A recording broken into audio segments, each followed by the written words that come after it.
Hello everyone, this is Defense Politics Asia and this is the Frontline Changes Report for the Ukraine war or the special military operation in Ukraine. And this area, total area of advances we will calculate at the end of this video as usual. So we're going to go through the frontline changes. And there's a lot. Mainly, it's over in the Pokrovsk, Uspenivka, it's basically in Donetsk. So we go to the Bakhmut fronts first. Over at Chasivya, Russian forces has been geolocated at this industrial area in the middle of Chasivya, and this marks a Russian advance in the center of Chasivya. So that this is what happened in the, I think this is one of the latest geolocation by Creamy Caprice. So this geolocation caused this advance in this area here, most linking up. Now most likely the forest here has been captured, and this advance through the residential area into the industrial zone. The total distance traveled, at least from the geolocation to the nearest front line, is around 300 meters. So there's a frontline change over in Chasiv. The next frontline change, we jump to the Pokrovsk front. And over in the Chanske, as you can see, there's a huge frontline change in this sector. I think I have to zoom out. So over in the Chanske, Russian forces previously has been geolocated in this area here. And in the latest Ukrainian mapping, we have the Russian forces confirmed advance in the north of Krychorivka. So let's zoom in again. This we already covered yesterday, if I'm not wrong. So this is the new frontline change over at Krychorivka. Kurakhove. So this is the frontline change in this sector in the north of Kurakhove towards the Chanske. So as they expand the southern flanking movement in the south of the Chanske. So the next frontline change is over in Pushkino, and in a very weird frontline change towards Shevchenko. Ukrainian mapping draw the Russian position in Shevchenko like this, and then everything else is gray zone. This is super weird.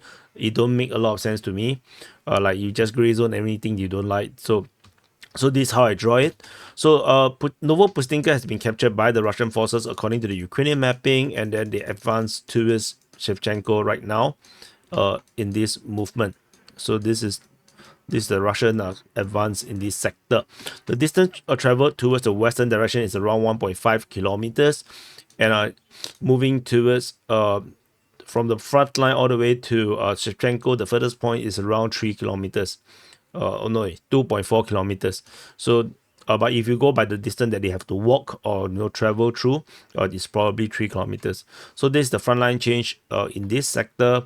Definitely there's so much to talk about in the sit rep when we get to that, because of this crap that is developing around here. So after Pushkino, the next frontline change, we go south to Pushkino. So the Russian, based on the Ukrainian mapping by Deep State UA, the Russian forces have expanded control towards the direction of Ukrainka, furthering on their previous frontline change, expanding on this foothold or strong position south of Pushkino in the direction of Ukrainka. They have also expanded the front line in the southeast of Pushkino as well, moving in the direction of Zoria. So that is the frontline change in this sector. The frontline difference is around 1.3 kilometers. If you add in from the previous report that we have already done, is 1.8 kilometers. In terms of the advance.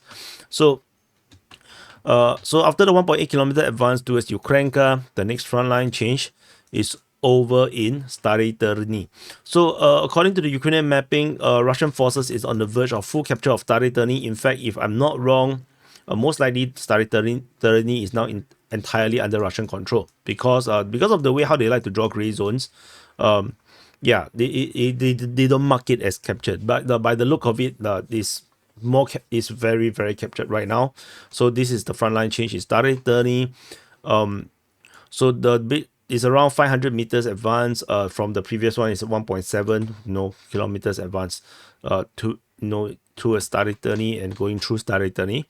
In the Kurakhove itself, there is a few frontline changes. This one we have already covered, if I'm not wrong. And within Kurakhove itself, Russian forces continue to slow advance and building up on what they have captured and are slowly building on this area here. Ukrainians are definitely putting a strong defense around Kurakhove and trying to defend as much as they could with geolocations of Ukrainian forces getting hit by FPV drone, just showing that they are actively defending this area. So after Kurakhove, we go south to Yelizavetivka. So according to the Russians, they already claimed more or less captured of Yelizavetivka, but no, Ukrainian mapping still do not show that the Russians have captured it. But in the latest mapping, they have shown that they have conceded more grounds. The entire eastern part of Yelizavetivka is now under Russian control. So this has been a very tough battle, and I already assumed a long time ago that Ukrainians would abandon this position, but they did not. They did not abandon the position. So kudos to them. But yeah, this comes with the Russians. The Russian Defense Ministry announced the capture of Romanivka. So if this is true, if there is a full capture of Romanivka in this sector, and I believe the front line may look like something like this, closer to Hanivka, the Ukrainians are on the verge of operational encirclement. If they are still at Yelizavetivka. So this is the weird thing about the Ukraine war. That's why you need to cover both sides and compare notes between the two sides. If not, then we might get duped by fake information. So if the Russians may be wrong, like the announcement of the capture might actually didn't happen, but the Ukrainians insistent that the front lines at Yelizavetivka may also not be there as well. So over in Konstantinopolsk, this is just off Uspenivka. The Russians have entered into Konstantinopolsk and expanded control in the direction of Uspenivka as well. And by the look of it, I think Konstantinopolsk is going to fall. I don't think it's possible for the Ukrainians to hold this position. But there is a bridge here which will allow the Russians to head directly to Yantarne. So this is not good. And so I think the Ukrainians will still try to hold the defense in the north to prevent the Russians from crossing the Sokil river. Because once they cross, the entire tactical situation here will change immediately, forcing a mass encirclement of the Uspenivka front. So the distance advance in this area is around 1.3 kilometers. If I zoom out a bit, I move up a bit, you can see that the Russians are already pushing in this direction. And if the Russians cross the river, this pincer will be devastating, very devastating. So, and over at next door, over at Sukiali, Russian forces also have entered into Sukiali, capturing half of it. The speed of the advance may suggest that there is no defense around this here as well, with the Russian forces capturing massive amount of rounds in this area here. So, but of course, it could also be down to the lack of reporting in this sector, which leads to this seemingly huge change in the sudden 1 day or 48 hours time span. But actually this could be happening for the past 4-5 days because of the lack of reporting from the sources. So this is Sukiali. The distance traveled from the furthest point is pretty huge. It's around 4.3 or 4.4 kilometers. So very massive capture by the Russian forces in this sector. And after Sukiali, there's a shocking information. In the north of Velyka Novosilka, in the Velyka Novosilka sector, Ukrainian mapping have claimed that they have retaken Novi Korma. This comes after the initial claims that Novi Korma is nearly captured by the Russian forces.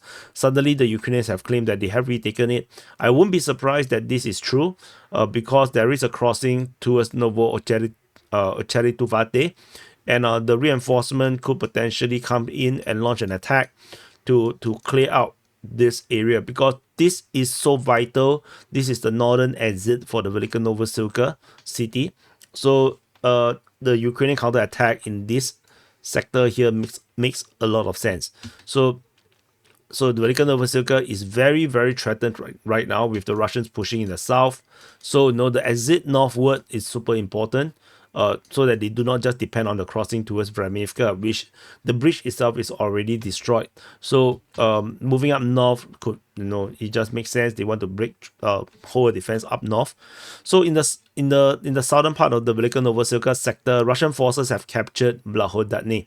So in the latest mapping by the Ukrainians, the Russian forces have captured Blahodatne, and based on the geolocation with the flag raising in Blahodatne by the Russians itself, this shows that the Russians have fully captured the entire southern eastern half of the Velyka Novosilka sector.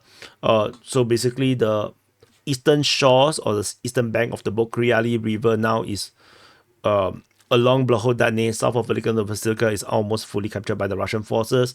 Next is going to be Velyka Novosilka already. So this is a massive thing. So which makes the Ukrainian capture at the north at Novi Koma super important. The distance traveled in this sector from the south to the flag raising is around 1.7 kilometers, all the way to the furthest front line is 1.8 kilometers. If you come from the east, it's around 2.8 kilometers. So this is a massive amount of capture, and oh, we are under attack. Press the like button. Oh, you have to press the like button. Destroy, kill this YouTube soldier. Oh, thank you so much. You see, we got ambushed, by the YouTube algorithm army. Yeah. So luckily, you saved me by pressing the like button and killed him. So anyway, this is the so if you look at the area, you can see that the Velyka Novosilka sector itself is already 12 square kilometers of capture by the Russians. The Ukrainians, of course, retook 1.42 square kilometers, but the biggest capture is the Uspenivka front because of the massive capture around Sukiali and Konstantinopolsk. So this contribute to the big capture by the Russian forces. The Pokrovsk front itself is not small as well. If you talk about 10 to 10.5 square kilometers around the Chansky, Novotroitsky, Pushkino, Ukrainka. So these are all a lot of things all at the same time. So anyway, so let's do some calculation. Total Ukrainian advance is 1.42 because that is a pretty simple to count because there's only one place. So let's count the Russian captures. So 0.4 plus 10.54 plus 1.45 plus 19.04 plus 12